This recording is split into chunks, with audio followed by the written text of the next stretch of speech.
Droomswendelaar. My kyk vlerk ver oor die brekende branders.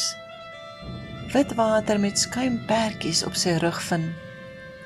Koester die sand in soutwater soene weer en weer, sonder om ooit te wonder waar het dit begin. Kind van die somerson en diepblou see, hoeveel goud kan jy vir my uit jou skatkis gee? As my oë jou bruil sonder enige sig, bring jy liefde in my binnekamer as lig. Lui loom daar in Mozart melodie van die oseaan. Kinderskaterlag gestrik in 'n goue straal. Opgehang aan die hemelse blauwselblauw weelde, bedwelm die soet muskusgeur van brandolie my sinne met wonderbeelde.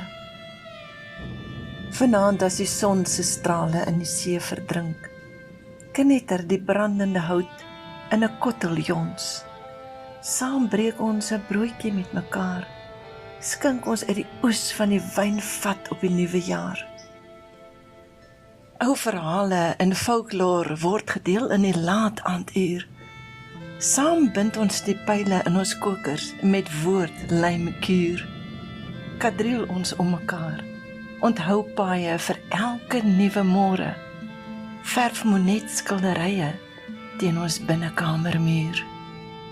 In jou olyfboorde het ek vrede kom vind. Bind ek jou met die bande van Orion vas.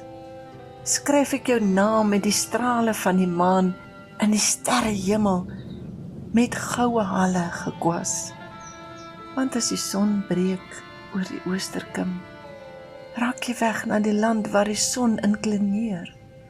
Blaai ons deur perkament van ons geheue skilderdoek, tel ons die dae en maande na weer ontmoet.